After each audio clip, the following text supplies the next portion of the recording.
For the first time in more than 5.5 years, we finally tonight have a few new answers to a question that has loomed over Indiana and over the town of Delphi. Who killed Abby Williams and Libby German? From the end of the bridge to, you got to go through. Now, I believe that the bodies were found about 50. Born from a family's grief and determination. In April of 2020, Army soldier Vanessa Guillen went missing while stationed at one of the largest military installations. You get that little music in the background that goes, "Don't be suspicious, don't be suspicious." Right. Knew about it or was there. He's as guilty as the person who committed it. Chilling details in the arrest of a suspected serial killer caught before he could strike again. Him, they dropped the ball, man. They said he went AWOL, and that he was a deserter, and nobody went to look for him. Today is not a day to celebrate, but the arrest of Richard M. Allen of Delphi on 2 counts of murder. Like I said, we're going back. We were asked last time to kind of talk about the food, the grub truck video, and kind of give our perspective of it. The press release from the police department, it indicated that they're still trying to put pieces together from that night. Does that worry you at any point or at any bit that they're still trying to put those pieces together? It's been over 5 weeks since little Kaylee Anthony vanished. Her mother, Casey, has been arrested for lying to police. She's being held without bail.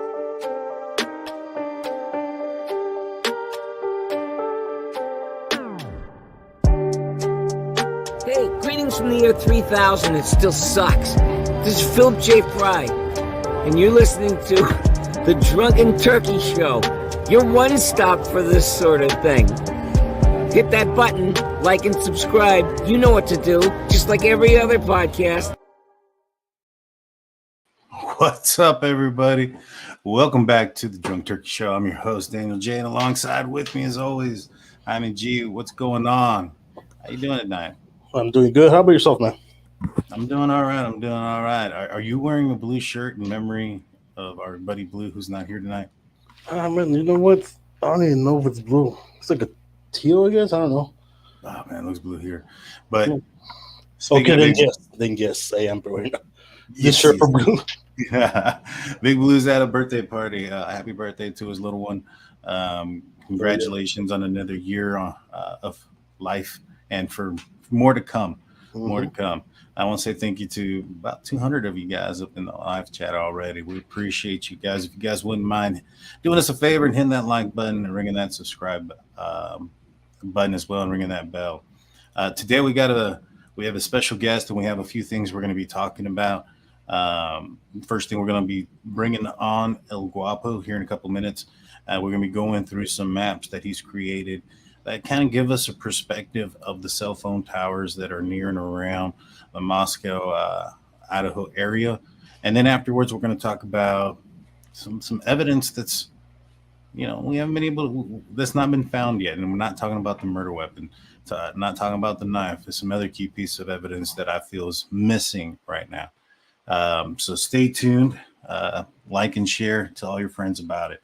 But first, we're going to bring on El Guapo, 42. How's it going? Welcome to the Drunk Turkey Show, sir. Good, guys. Thank y'all for letting me come on. Thank you for coming on, man. Yeah, we appreciate you, man. We appreciate you. Tell us a little bit before we move on to the maps and stuff. Tell us a little bit about yourself, your channel, and what you do. Well, it's not much to say. Just a YouTube channel getting started, and was doing a bunch of lives, and now I've been kind of working on video production. So the lives have slowed down a little bit at the moment, but it's because I'm working on a video right now. I'm kind of putting all my energy into that. So once I get that out, I should start be doing the lives again. Nice. Awesome. Oh, wow. We already have. I got to respond to this, man. $5 super chat. Love the DT show. Let's collab soon. Yes, sir. I saw your email earlier today. I got a little bit tied up. We will be collaborating with the Opinionated Idiot pretty soon. Yes, so check out his channel. That beard, man. I saw that beard. It's a nice mane, big old beard he has. Man, I wish I could grow one. I mean, I could, but it puffs out, dude. And I look like Santa Claus. It's freaking weird. It doesn't come out the way I like it. I have to keep it short. Beard oil. Yeah. You know what? That might work. That might work. I didn't. It might be too metro. No, no. The thing is, mine. I have a was it a cowlick? And so it like really screws up my beard, especially when it gets longer. It kind of goes into a big old circle, and so yeah, it sucks. It sucks. So you have a few maps for us. Yeah. What are these maps? What do they detail, and what do they create or show? This is just some maps I plotted out from the affidavit of I forgot his name, but Bryan Kohberger. Yeah, but it was the officer's affidavit. But yes, in regards to Kohberger. Okay. What I did was I plotted out all the details that were in that affidavit, just to help with the timing of everything and figuring out the sequence of events. Got you. So you also had where the cell phone kind of those towers take place, right? Yes. So like here's an example of what I've done is this like here oops like right here. So this would be one cell phone. This would be one cell phone tower, and it shows what is covered. Got you. Okay. And so what I've done was is I have went ahead and plotted out. Like this is another one that we all probably are familiar with. This tower over here.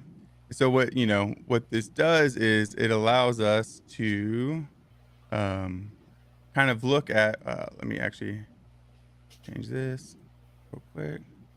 It'll allow us to look at what So this right here is where the house is.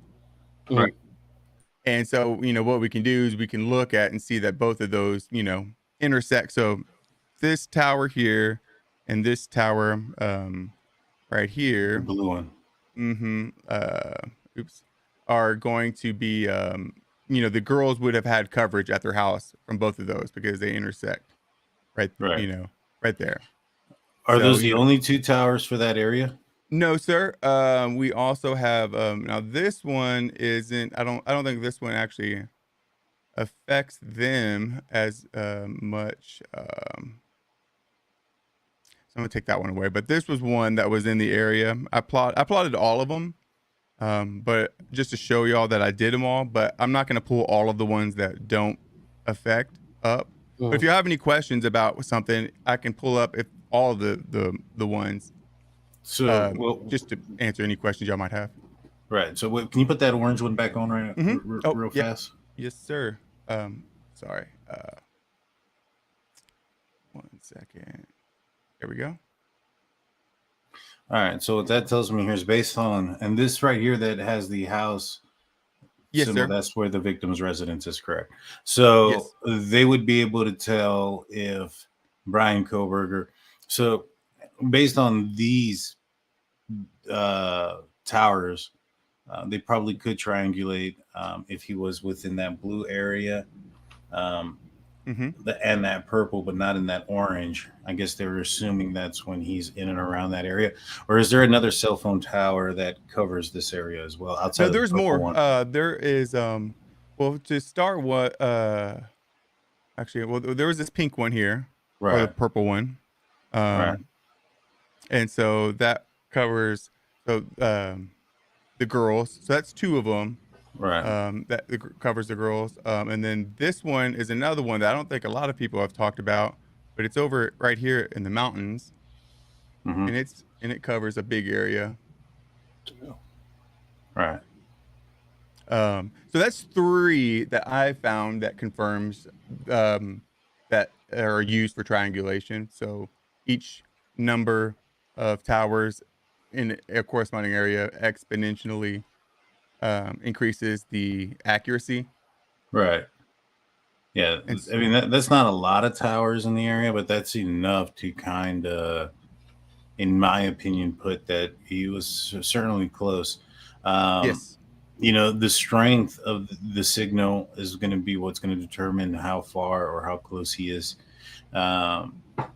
There was a plot on the map that was in the probable cause affidavit that they were talking about, that he was connected to one of the towers that would have been connected to the house. I believe that was on Farm Road and Pullman Highway, and that's where he got a citation at. Do you have that on your map where that is? Farm. Off the top of my head, I don't remember exactly. Which Yeah. I think I plotted everything, but I'm not sure exactly how I labeled it. So you said Farm Road what? Let me see. I'm gonna look it up right now. I have it up. It's been a It's minute.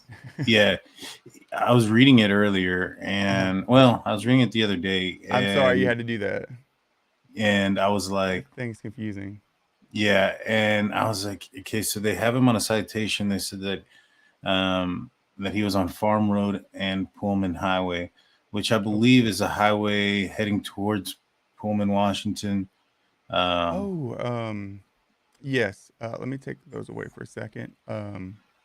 I'm trying to And find I that. think you might be talking about this one here, possibly.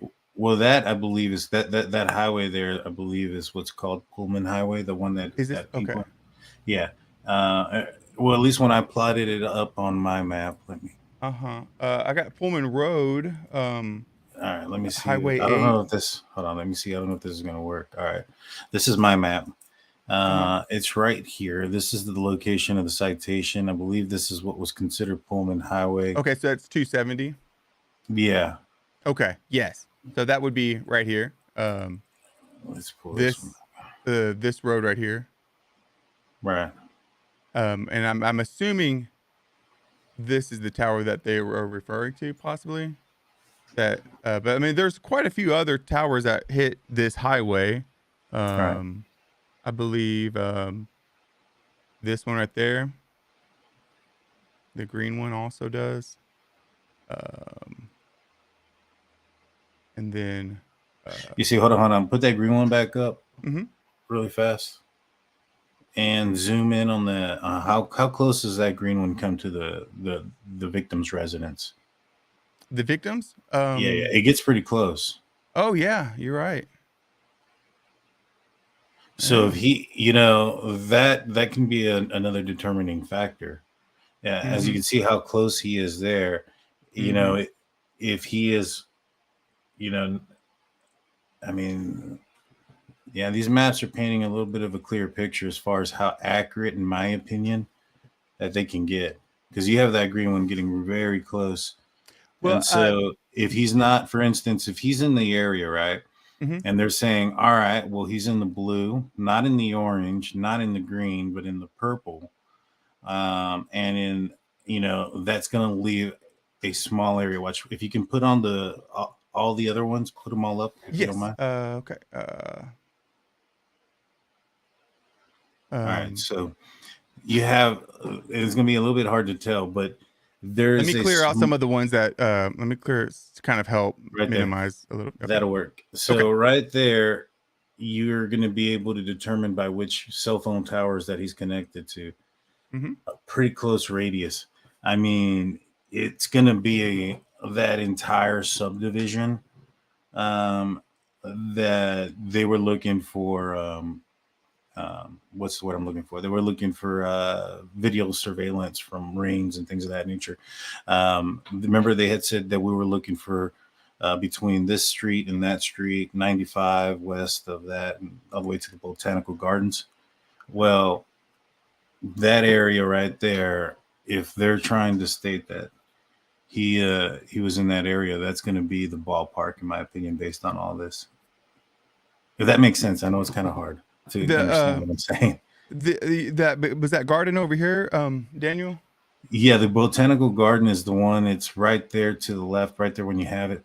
So it was Right in between the golf course. Right.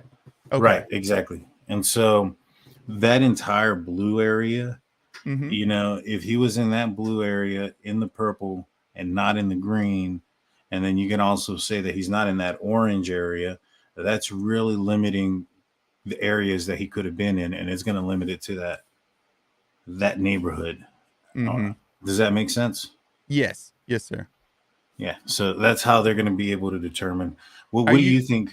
Go ahead.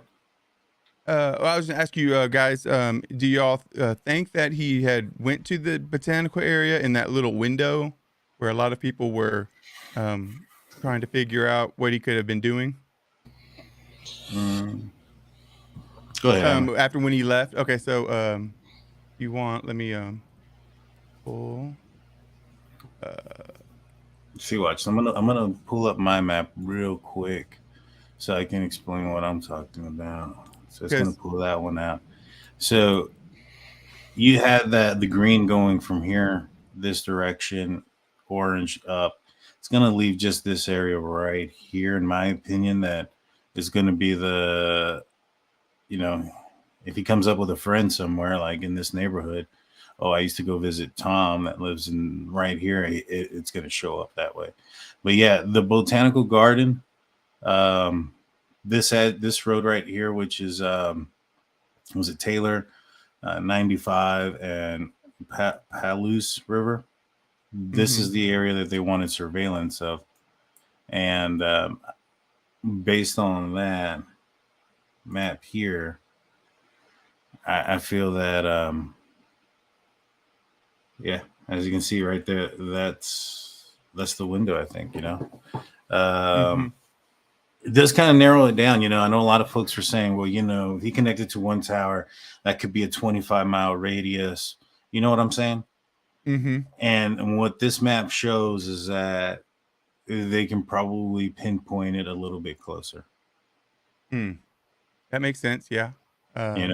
It's not a 20. It might be a mile radius, which still doesn't put them exactly there. You know what I'm saying? Now, this that you're showing us here, well, before we move forward for that, Jaime, do you have any questions? Well, when it comes down to the towers, they can triangulate by how the strength of the signal, right? Correct. What they do is they'll use the strength of the signal and also which towers they're connected to. Yeah. So you can look at this map. Can you scoot the map over a little bit so we can see a little bit more of the town? I'm sorry. Yes. Right Over here. right there's fine. So for instance, if he was in this area where the green is, I was pointing with my finger, that doesn't make any sense. So you see how the green is large, right? And then the purple kind of comes across it. You can determine that if he's in that area, like for instance, you can say that if he's not connecting to that green area, then he's not in that part of the town. Right. And so if he's not connecting to the orange part either, which is slightly north of where the victim's residence was, if he's not connecting to that tower, then that means he's not in that area. Yeah, they can exclude certain areas, and you doing the possibility of elimination just kind of pinpoint it to a certain area. Now from there, they can fine tooth it with the strength that's going from each tower. And by the looks of it, there seems to be quite a bit of towers in the area that can get it pretty good. And to add to that, Daniel, I'm no expert on cell phone towers, but I was asking a fellow who claimed to be, so whatever that's worth, but he was explaining that, if you have, of course you have satellites everywhere, but there's a reason, but whenever you go out in the middle of nowhere, you don't have service because you don't have any. That's just one satellite. That's just one tower, one place of reference. And with, I guess, GPS, the more points of reference to triangulate, the more accurate to the inch you can. It goes from within yards to feet to inches. If you have 1, 2, or 3 towers, I guess is a way to explain it. So the more towers they have, the more that they can prove with math exactly when and where he was at what time. For sure. And we have a $5 super sticker from Renee Days. Thank you so much for your support. We really truly appreciate you guys. No, hold on, did I miss another one? No, I didn't. All right. Sorry, trying to keep up with that. Yeah. And so you also have, I guess, this highlighted in green is the supposed path that he took from the house to out there, right? Yes, sir. And so let me Yes. We kind of I'll just keep those up so you can kind of see, I guess, throughout the time where he was in the cell phone towers, radius. But See, here's my only problem, and it's not with your maps or anything. It's with, this is the supposed route as well, right? If he left and he's seen leaving that house on Walenta Drive, traveling southbound at a high rate of speed at 420, and yet his phone turns on and he's 10 miles south of Moscow, near on 95, near, was it Blaine? Yes. But it's 28 minutes later, when it should have only taken him like 8 minutes to get to. Right. So I guess that, where the hell was he outside of that? You know what I mean? Yeah. Oh, thank you so much, Carmela Cole. We appreciate your $20 super sticker. We appreciate that. Thank you. What towers are there down south where Uniontown? Was it Uniontown? I think they call it that in Clarkston. Clarkston. Down there we have. Oh, wait, where did I go? Where'd I go? Oh my gosh, I'm lost. Okay, it's like I'm at the bar again. Where did it? Hold on. It's got to be over. Oh yeah, I'm sorry. Okay, there we go. It's these right here. Good Lord. So yeah, these ones here. If I can pull some of these off, I guess. See, right there's Uniontown. It's right there to the left, right at the tip of the green line. Uniontown. Oh, it's the other way. No, other way. Okay. Yeah, right where yes, that path. Right there. Yes. But down here, what city is that? Right below you. So this, that one picture that they have in the affidavit, it's this right here image. Right. This is where he went to. Yes. I think Albertsons or something. Yes. Correct. So Albertsons would be right here. Let me just pull this off for a second. So this would be the Albertsons, and then this would be that coffee place. Gotcha. That he was seen at, and then, in Clarkston, there is just towers everywhere. You have that one there, here. So I mean, this is just like proper. So it's kind of almost doesn't matter to plot those out here because there's just so many that he's gonna be covered everywhere. Right. It'd probably be more accurate. Now, can we go to his to Pullman? You have the ones in Pullman, right? Yeah, absolutely. In Pullman, we have over here. We have, of course, the green one, and then this pink one here, just kind of getting washed out. Here we go. Be that right there. Let me just pull this green one off for a second so we can kind of get a better look. This one I think was used. This is a pretty important one because in the timeline he was seen over here at 2:53 and 2:44. Now the one that covers his residence, where's that one at? So of course we have the green one that I just pulled off right there. Oh, his residence would be specifically right here. Right, and is that green one the only one that covers him? I don't think. Actually, I think it might be the green one. I think this yellow one over here might. No, that one doesn't reach it. Let's see. Unfortunately, the green one washes everything out, but we know where the green one is, so we have that one. But then this one doesn't. This one doesn't look like it does. And this one is like an old. I just put it on here, but I don't. I think it's just like out of service because that's all that the data it had. So it looks like the green one would be the main. Yeah, Daniel, to answer your question. All right, that makes some more sense because the probable cause affidavit states that he's at his residence at 2:43 or 2:42, and then like 2 minutes later, he supposedly at he's seen on tape on Southeast Nevada Street, and which is 2 miles away. Now, that pink one, that makes sense because that pink one covers that area. And so that would make me believe that that possibly is him, and that 242 or whatever it was him still driving through town, but not yet gotten to the pink, because that pink is right there on South Nevada Street, right? Yes. And which way do you think he went to from his apartment to Moscow?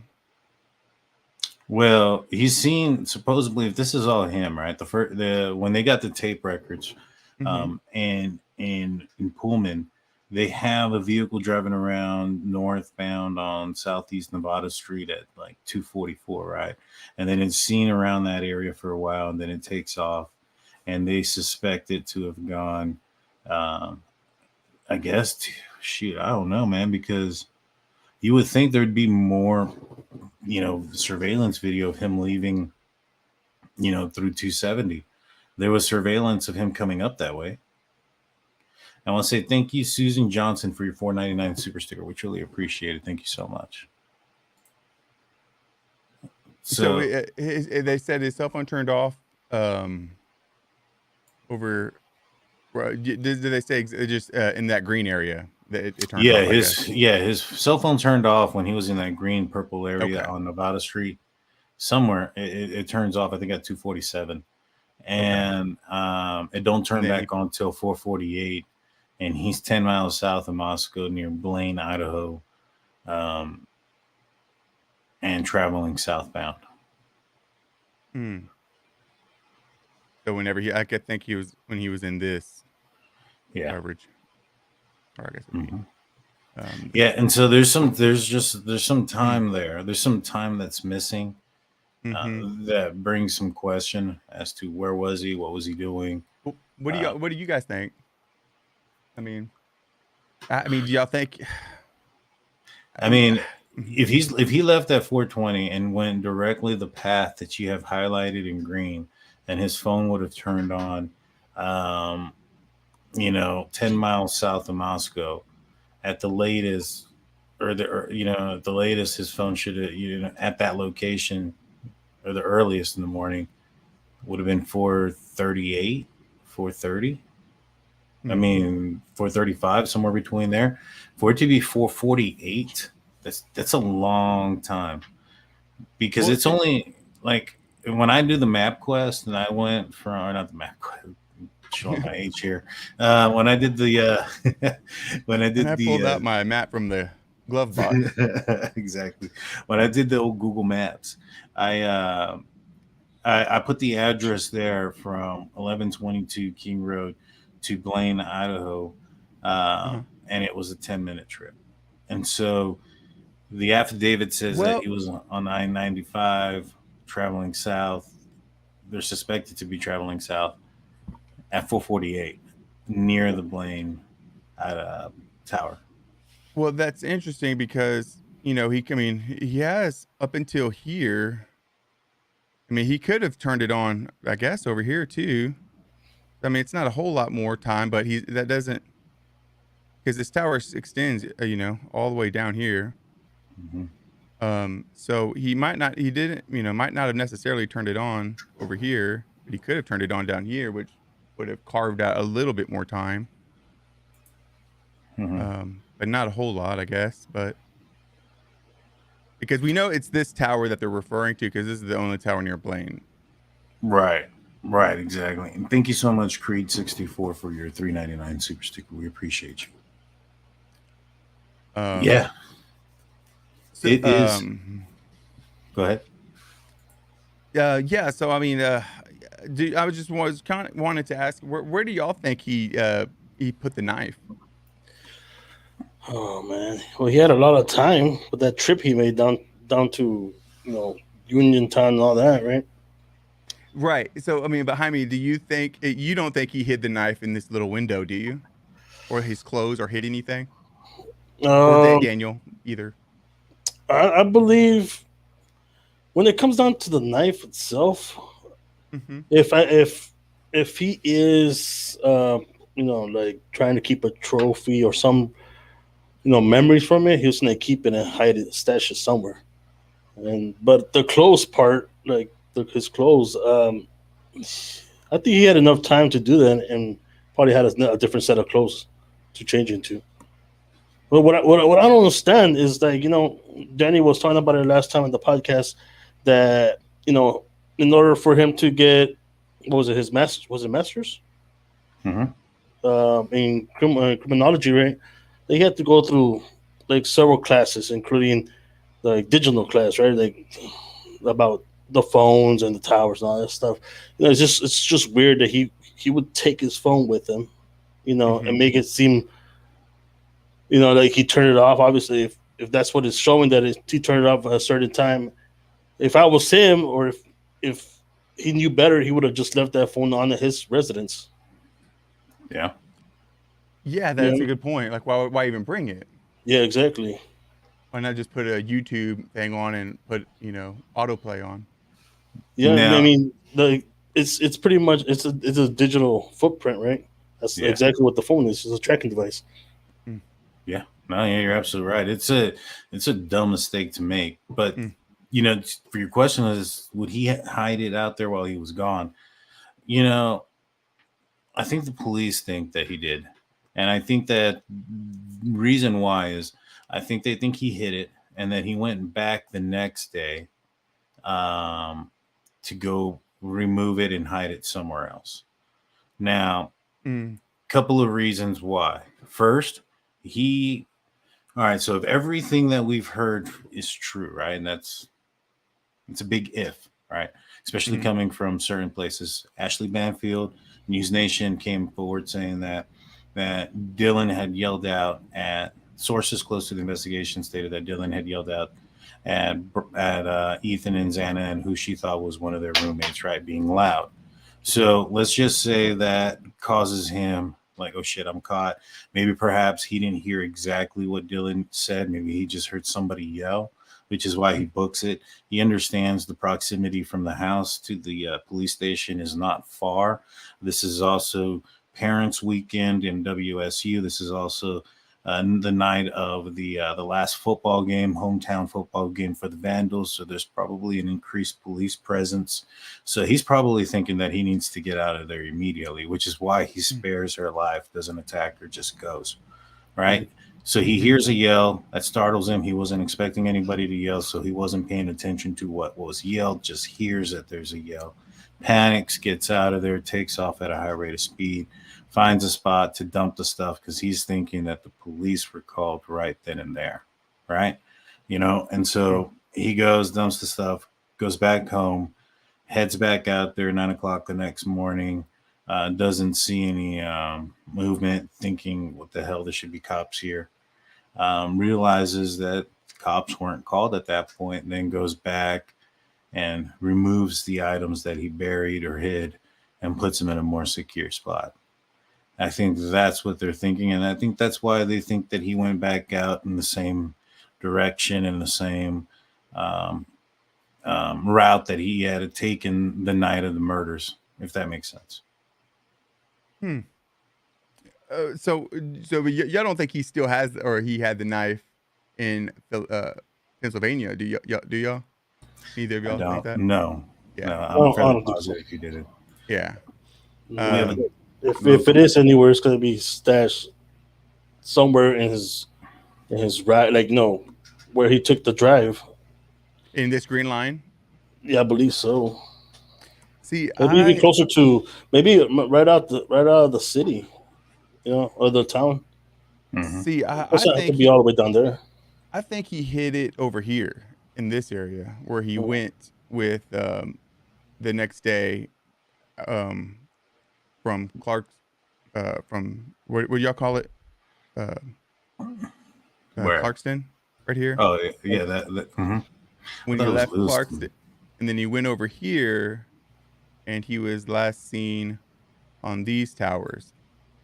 Yeah, that's Lewiston, or Johnson. I think this is out here. Johnson is out to the north. Washington, Johnson, Washington is off to the west. The south is Lewiston. Johnson, Idaho is like super far east. I mean, super far east. I think it was like a couple. I think it's right hours here. Yeah, Johnson, right there. I mean, it's quite possible. I mean, there's a lot of places out there that he could be putting something and hiding something. It sure is. The biggest reason why I did that is because when I was plotting these out during the when I was going through the affidavit the whole time, you have lots of towers relatively, and you're like, this guy's an idiot. And the whole time I'm thinking to myself, this guy's an idiot. Like, what a bonehead. He's supposed to know better. Why is he doing? Why is he? Have his cell phone? What an idiot. They got the guy. And so the whole time I'm like 90% of the affidavit, I'm thinking, this guy's an idiot. This guy's an idiot. And then at the very end, I see something that he does that makes me like go like, wait a minute, like, hold up.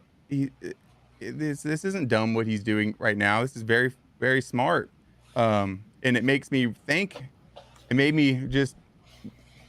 It was like a plot twist, because as I got over here, I started realizing, like, where are all the fucking, where are all the towers? Excuse my language, but where are all the towers at?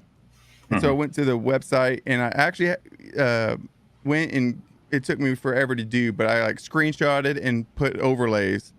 Let me take a second to load it over the map of this, and this, so this overlay is going to show all the towers, right? All right, let me go in and pull all these back up so you can see. So all the towers. But then you go over here, and it's like, what? You got towers over there. And I've gone through, and I went and I looked at every single tower, and it would take too long to plot all of those. So what I did was I looked for the areas that had where the no towers reached, and so that would be this area here in red. I'm like, what the frick? And so it's my guess he went out there and he hid the knife out here and somewhere in this red area.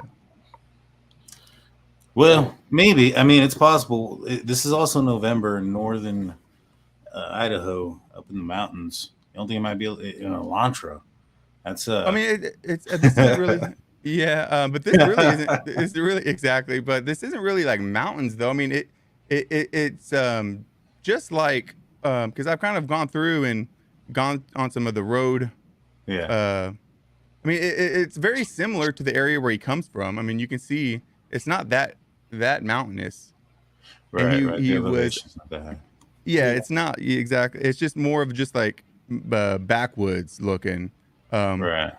But it's it makes you think, because he would go running a lot, and one wonder if he had a place where he would, and that's why he has so many miles on his car, because he had a lot of miles on his car, and it doesn't make sense.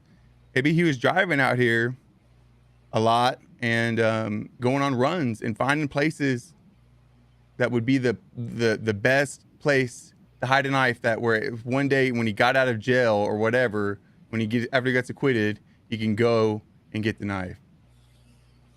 It's possible. The thing about after I plotted all this out, all this area, you're able to look at the measurements, and so this is 30 almost 31,000 square miles. It's about 20 million acres. Dang. Where he could have a cell phone, during this period too, and it wouldn't be as accurate. But I'm sure he turned it off. I know he turned it off, but yeah, it said that he had it off for a certain period of time while he was out. I think he turned it off around here, or I think, I'm not sure exactly how it went, but I don't know. I just know that this was the last tower he was seen at. Yeah. Well, we had a $2 super chat. I'm not sure if I brought this up from Radisa, saying, glad to see El Guapo here. Love the show. Thank you so much. We appreciate that. Thank you, guys. Making sure I didn't miss anything else. Yeah. I mean, it's quite possible that he could have definitely put it out there anywhere. I mean, there's so much area out there in that part of the world or the country that and it'd be So it dumb makes me luck, wonder I think, to find it. if he's like, when he says I'm looking forward to being acquitted, what if he has some weird, crazy plan? Like, what if he had it where he wasn't the killer, but he had somebody in his car and like the plan was, we're gonna get away with murder by you going and do it. I'll have all the evidence on me, but I'll be acquitted because they won't have any of my, like, they won't be able to put it on me because, well, I don't know, maybe they have it figured out some way. You know what I'm saying? Yeah, Like, yeah. My initial thought was that maybe perhaps he planted something there to throw off in case they ever, and one of the biggest thing is in what direction is one of his neighbors had came out and stated that he had talked to him about it, and he had stated that he thought it was like a crime of passion. And so I wouldn't be surprised if that's the route that the prosecution is going to go. I mean, you have, not the prosecution, the defense. You have a girl who was recently broken up with her ex-boyfriend. She was Is that moving Maddie? to Texas. No, this is Kaylee. Kaylee. Yeah, she broke up with Jack.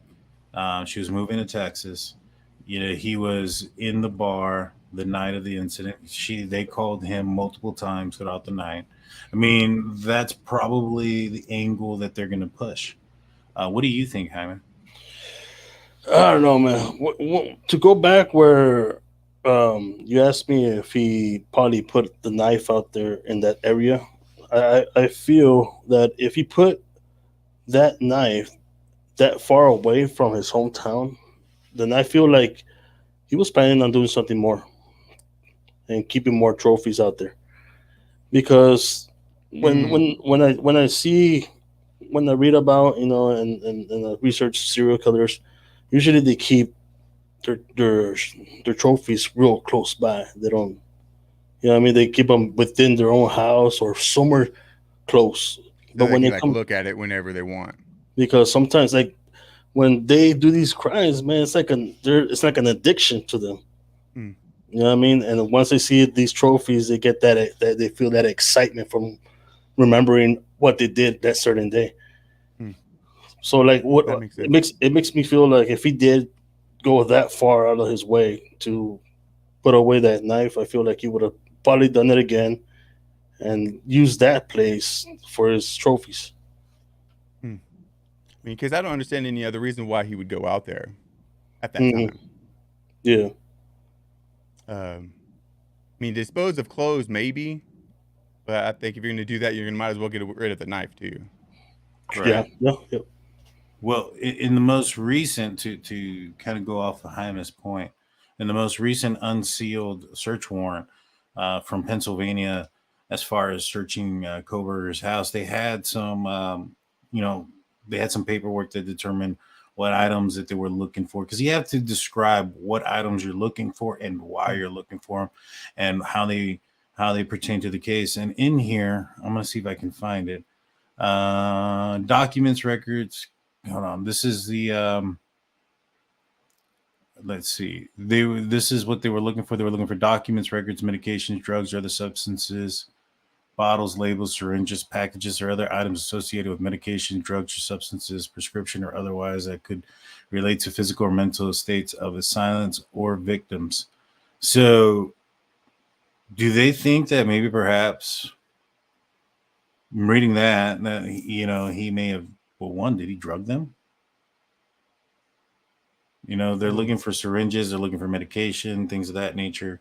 But there was something else. There was, where was it at?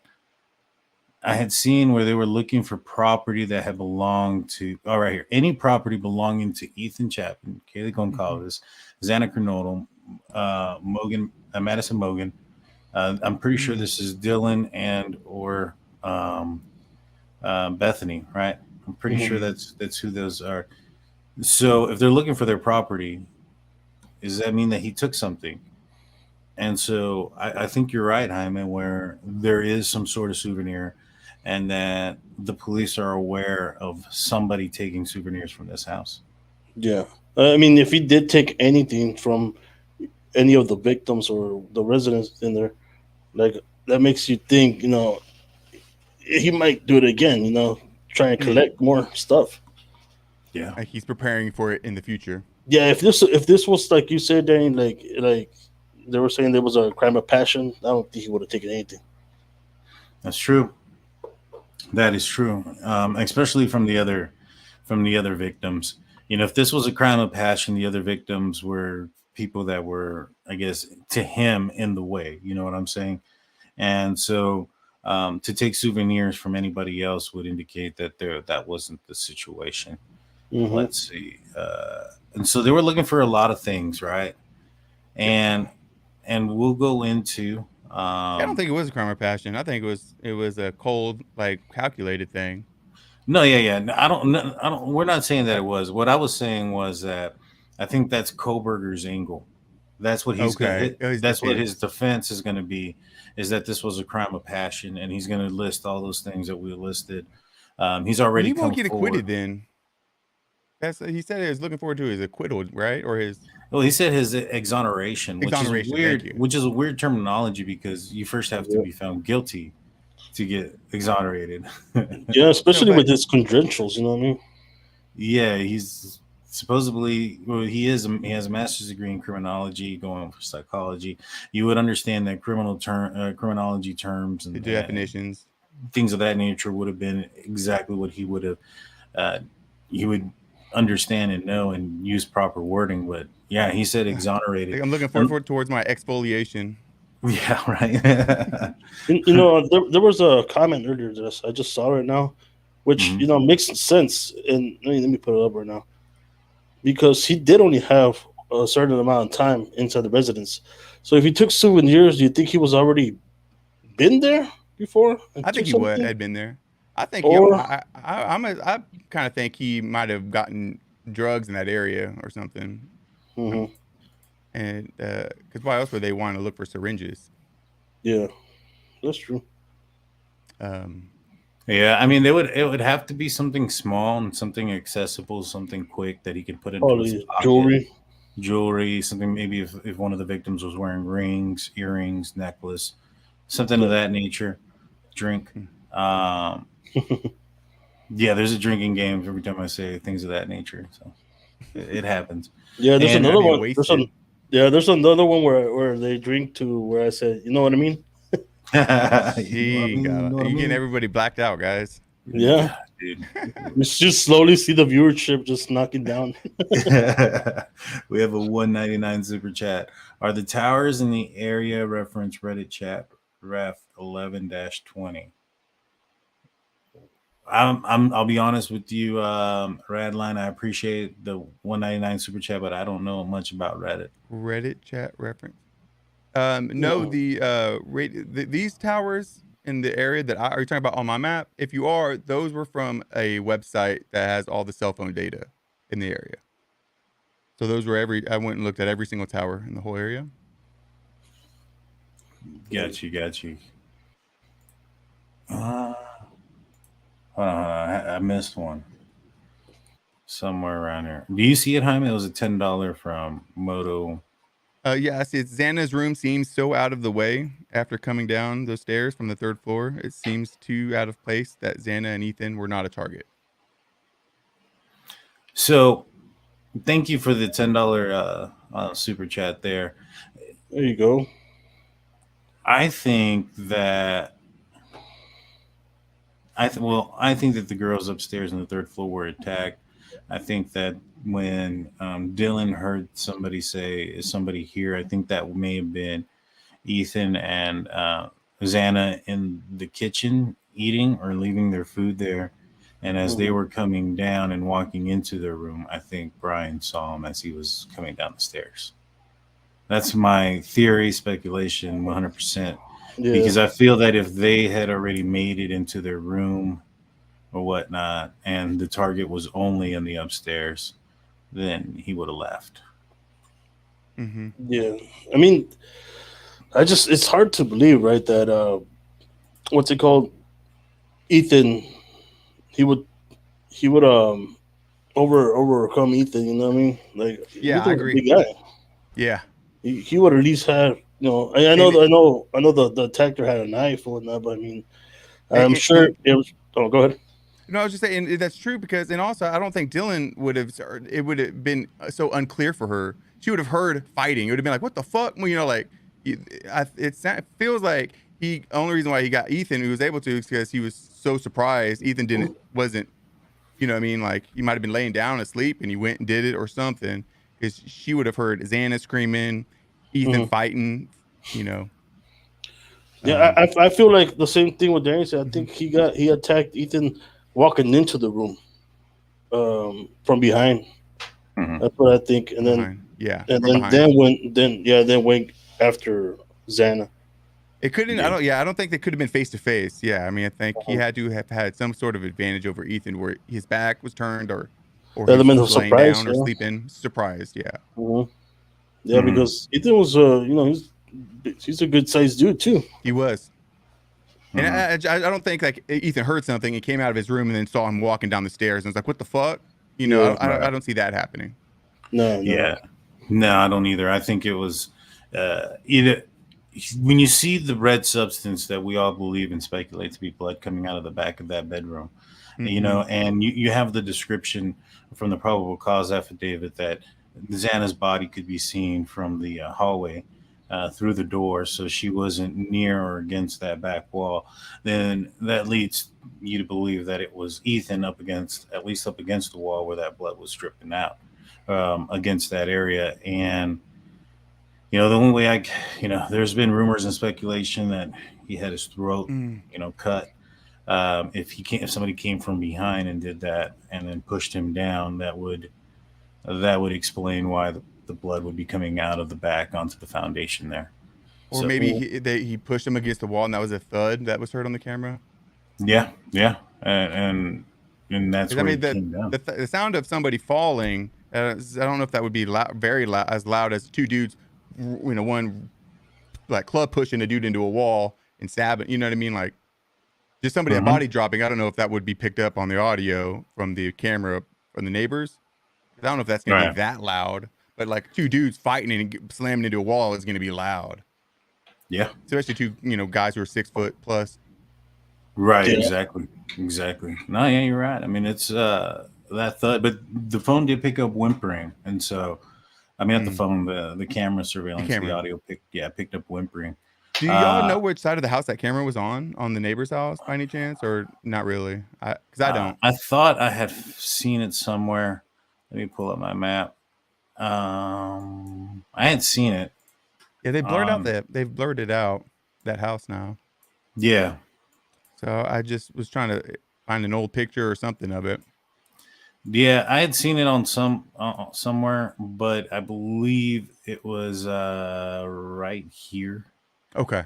And if you measure it, because it said it was about 50 feet. Mm-hmm. I think it was right there. To right there. Change that to feet. Yeah, it's 43 feet. And so, yeah, I think that's exactly where it was at. And so it was about 50 feet away from that. Okay. That Xana's bedroom, that would be 43. Mm-hmm. Right there. But I wonder if the whimpering was the dog. Well, they said they could hear the dog barking. Oh, okay. You know what I'm saying? So the dog barking. I would have thought that they would have put on, a dog whimpering as well. Yeah, that's true. Good point. And so, yeah, but they were saying they were saying that the dog really didn't bark a lot to begin with. The family was. The family. Well, that was before we knew that there was audio and stuff out there. Mm-hmm. The family stated that Murphy was a dog that wasn't a barker, so it wouldn't be uncommon if it wasn't barking. I think they were trying to kind of turn the direction away from Jack Core, the ex-boyfriend / boyfriend. Now we're going to go into the other stuff that we were going to be talking about tonight. You're more than welcome to stay with us. I'll let you guys get to it. I appreciate y'all letting me come on, and hopefully we can do it again soon, guys. Yeah, man. Thank you so much. We have your links in the description. Please go follow and subscribe to El Guapo 42. Let them know that the Drunk Turkey Show sent you. Thank you, guys. Appreciate it. No Later, problem. Man. Thank you. Later. Peace. So, speaking of the cell phone towers and stuff that we're talking about, there's one thing that I've noticed that is missing out of everything, and that is Bryan Kohberger's cell phone. Where Yeah. is his cell phone? Like, you have the search warrant in his house or his apartment, and obviously that didn't show up anything because he wasn't there. He took a cross country trip to his parents' house. Mhm. Yet you have the receipt for property of Bryan Kohberger. And what's not on here is a cell phone. Now, maybe it's on a different form for maybe the search of the house, but Mm. I don't think so. So if we look right here, this is the receipt of inventory of seized property. It says see attached FBI FD form 597, FD 597. So this is receipt of property. They took one Defiant silver flashlight, which could be a small one, could be a large light. It doesn't say the size of it. Mhm. They took 4 medical style gloves, 3 white. The third thing they took was 1 white Arizona Jean Company large T-shirt, a Champion WSU Cougar black sweatshirt, a pair of black and white size 13 Nike shoes, a pair of black Under Armour socks, Under Armour black large shorts, Under Armour black boxers size large, 1 buckle swab. Nothing follows here. So I make sure that nobody answers, but there's no cell phone. There isn't a cell phone here. There isn't a cell phone on anything that I've been able to find. Do you think that he got rid of his cell phone? He should have. From the beginning, he should have just left it at home. First of all, if he was smart enough, if he's the guy, you know what I mean. But Right. yeah, even with no phone, I mean, they still can track the. It has a what's it called, the SSN, right? Like a certain number, right, that they can track with the company itself. So it doesn't really matter. I mean, maybe the fact that they did say that he downloaded some pictures, right? Like he screenshot pictures or something like that of the victim. You know what? Yeah, they did say that he had pictures on his phone. So why isn't the phone here? Where's it at? I don't know, because also on the with the search warrant for the car, it's in a different search warrant, right? It's not on that one. Like they don't have anything on inventory on the car itself. They just said that they took it, right? They didn't. Right. Yeah. There's not a. Well, I mean, so then it's possible he forgot his cell phone in his car, and that's where they picked it up. But you're right. They said that he had downloaded, or there's pictures of at least one of the victims on his phone. Yeah, I remember You're that. absolutely right about that. Now, So is that something- I'm guessing that phone was in his car. That's why it's not on this one. Right. I don't know. I haven't seen anything about the car inventory, what they got inside the car. Yeah. There that hasn't come out yet. Neither supposedly there's more of what was in the house, if they took anything from in the house. The apartment or the No, the house that he was in Pennsylvania, his parents' house. Okay. Oh, his parents' house. Okay. Right. And so maybe perhaps the phone was in that inventory. Yeah. But I'm just like, where's the damn phone? Like, I don't understand why it's not on here. Yeah. Huh. But you're right.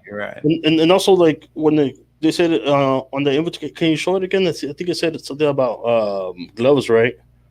Yeah, he had 4 medical style gloves. Didn't they see? They saw him cleaning the inside of his car with gloves, right? At one point. Yeah. No, they did. So I feel like a lot of this stuff is what he was wearing it on his person. So I'm assuming that Defiant silver flashlight is one of the smaller ones. The 4 medical style gloves. You think he just had that in his pocket? Like, who the hell goes to sleep with that in their pocket? I don't know. Not me. I mean, he's in his parents' house too. It's not like even if he had the smallest suspicion that they were onto him, why would he be wearing medical style gloves inside his parents' house? It doesn't make any sense. Yeah. Now, one thing I did notice about Kohberger in all the pictures that I've seen of him is that his freaking hands are super red all the time. Like, I've seen a lot of pictures where his hands are just really red. You think he washes them a lot? You think this could be just a germ thing? It could be, but then again, there's people that have like anxiety, and they rub their hands all the time. They get sweaty hands too, Sure.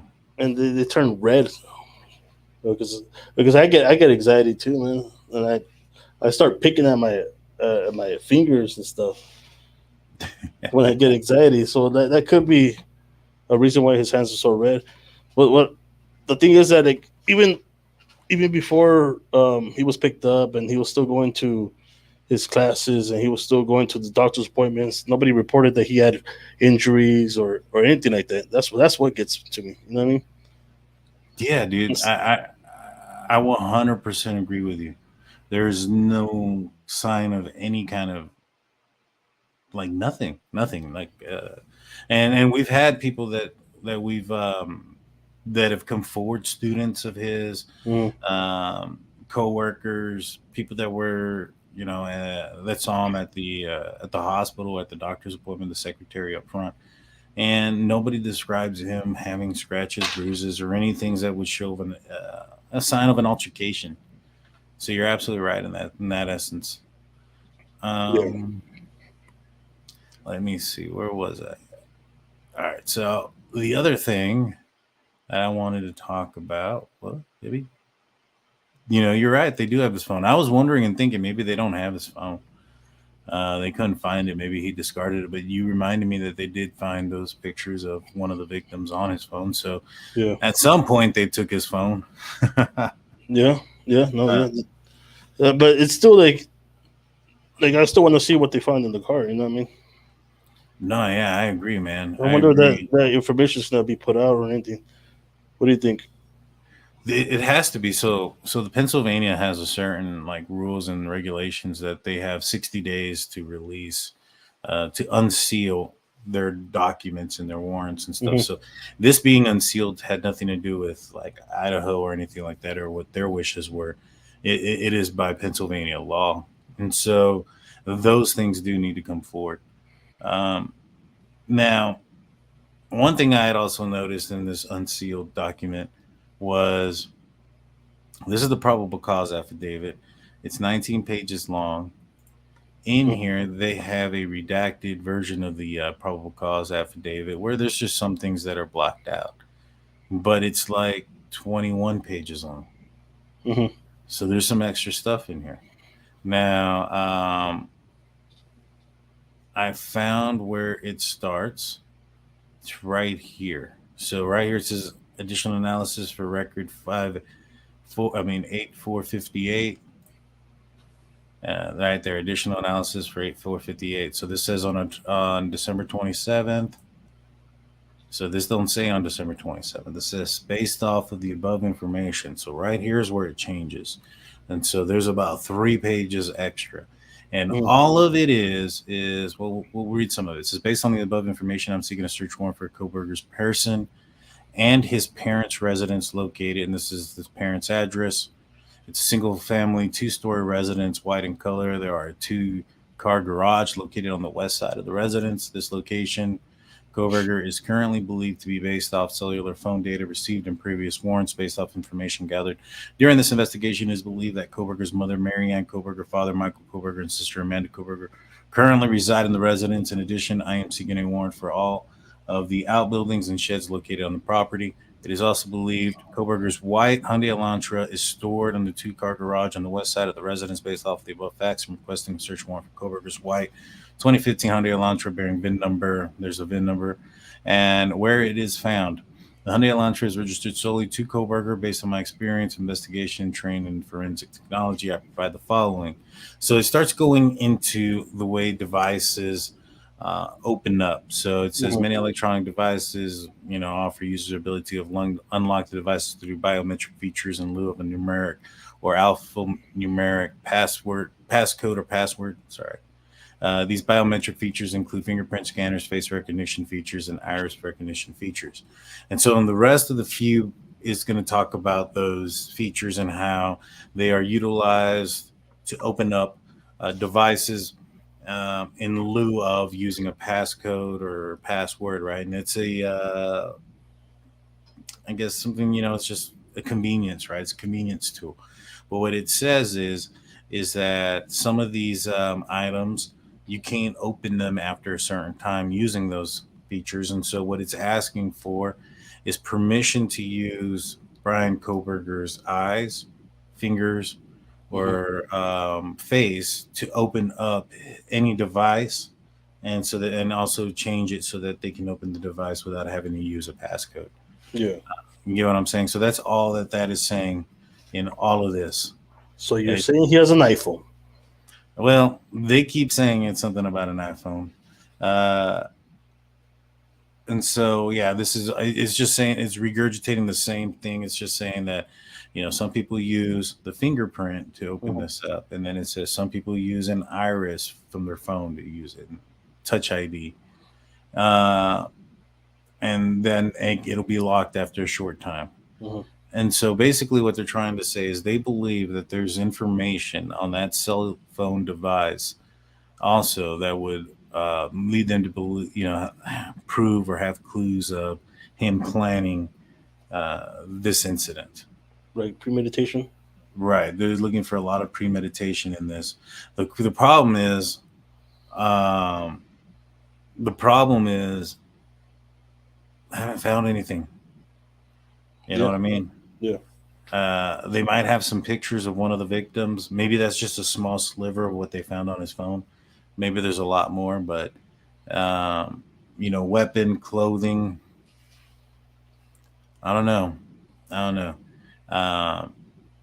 And then there's what could be possibly the biggest clue, in my opinion, one of the biggest clues, that was taken from his apartment, that is, sitting in our face, that we really haven't talked about, or nobody really has. And that's the fire stick. They pulled his fire stick. Now, do you have a fire stick, Jaime? Yeah, I do. What information do you think that the police can get off of your fire stick? Oh, man. Let me think about it, man. I really don't know much about how the fire stick works, but obviously you're gonna have to put in order to use the apps and everything, you have to put your Gmail and your phone number and some sort of like payment. You know what I mean? Payment information, like your bank and all that. But other than that, I don't know how, unless he would travel with it. You know what I mean? Like what I used to do is I used to take my fire stick whenever I used to go like to Dallas, and just put it on the TV there at the hotel, and I could just watch whatever I want while I'm there. You know what I mean? Right. So maybe it keeps track of where it's been plugged in at. I have a fire stick, and maybe the one thing that I noticed is it keeps a track of the shows I've watched, the shows that I've seen, watched, looked at on Amazon Prime, movies, things like that. I think since if you use the same email from your phone or whatever you use to get your information or your emails, if you use it on the fire stick, it also saves that stuff. Like it saves like what they sent you through email. I think. I know the new ones. I think they do, but I don't know about the older. Depending on what fire stick you had, you know what I mean? Yeah, I think they also can get maybe a list of your transactions off of Amazon. Yeah, right. So, yeah. Well, here's. Oh, go ahead. Yeah, because I have like those certain apps like Amazon Prime, Hulu, Netflix, and all that stuff. I think you can also have Facebook Watch or something like that.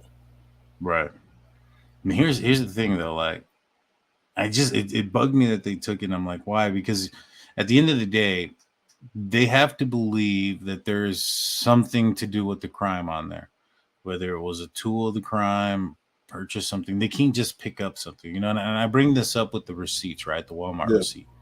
I say that there has to be something on that receipt that would lead you to believe that whatever was purchased was used during the commission or to plot the crime that was committed, right? Fire stick, it's gonna be kind of hard to articulate that unless it wasn't his. Yeah, exactly. What if it Maybe was? What if it was from the house? maybe he took it. Maybe he was there before. Just Maybe he during was. the, maybe he was there before in the party or whatever. He took it then. I don't know. Right. Because also like I said earlier, I don't think there was enough time to like scope it out. You know what I mean? That's true. I mean, yeah. I mean, why would he take a fire stick, right? Yeah. Unless he installed it. Well, I mean, he did take his phone with him, so I mean, some people jailbreak fire sticks. Is that what they call it? And yeah, you can yeah. watch movies and things of that nature. Mhm. Huh. Yeah, you can do well. You can pretty much make regular TV like a computer, pretty much. Just you Right. use the internet, do searches, YouTube, whatever app you have on your phone, you can get it on there too. Mhm. When it's jailbroken, you can watch whatever movies and shows, whatever you're into. Mhm. Yeah, Hmm. It's interesting, man. That fire stick just kind of bugged me. Like it stuck out. Like what's on there that could be the commission of the crime? Then I started thinking maybe it didn't belong to him, and then I started thinking, why would he take it? Maybe he knew these girls because maybe he sold them a fire stick or knew how to jailbreak. Maybe somebody asked someone, "Hey, I got a fire stick. Can you program it?" And he answered the call. Appears that he was a guy that was tech savvy. He used the Reddit forums for trying to solicit ex-cons to take his survey. He he followed the victims digitally off of social media, and he he's a younger guy in his 20s in today's age. They know a lot about technology that frankly I don't. yeah, no, for sure, man. Maybe my kids, man. Like my daughter's 14, my son's like 10, no, 11, and they know more than I do about phones. Yeah, yeah, no, for sure, man. um and there was one other piece of news that came up, and I wanted to bring this up tonight real quick. And this is an article that came from People. It says years before firing from the University job, Idaho suspect Bryan Kohberger was problematic fish cutter employee.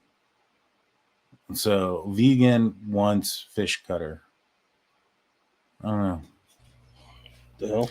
but they do say that his veganism wasn't because of his like love for animals or things of that nature. It was to self medicate, or he felt that it helped him with his visual snow and some of the side effects that he was having off of his medication. But this article reads: years before Idaho suspect Bryan Kohberger was reportedly fired from his teaching job at WSU, he worked as a fish cutter at a lake in Pennsylvania.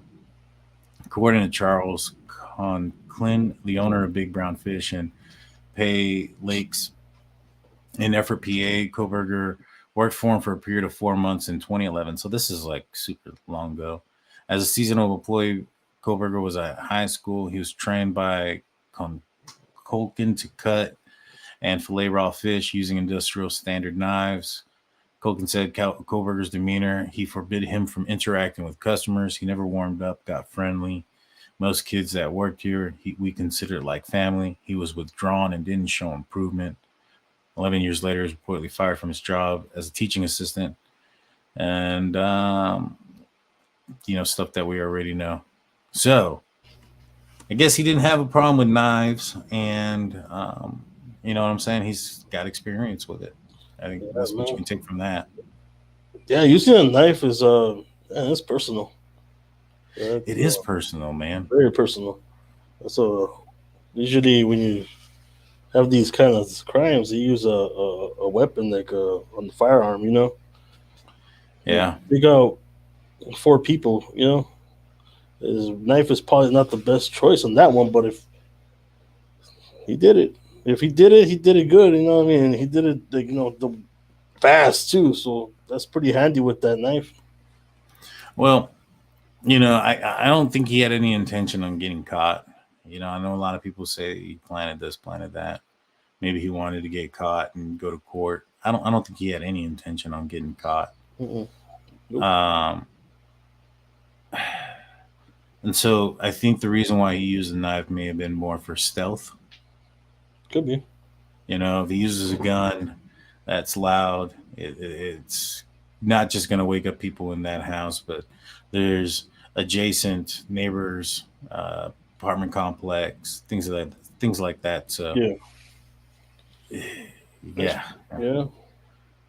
But man, that's all I got for this. Do you got anything else, man? Before we let everybody go, we've gone over an hour today.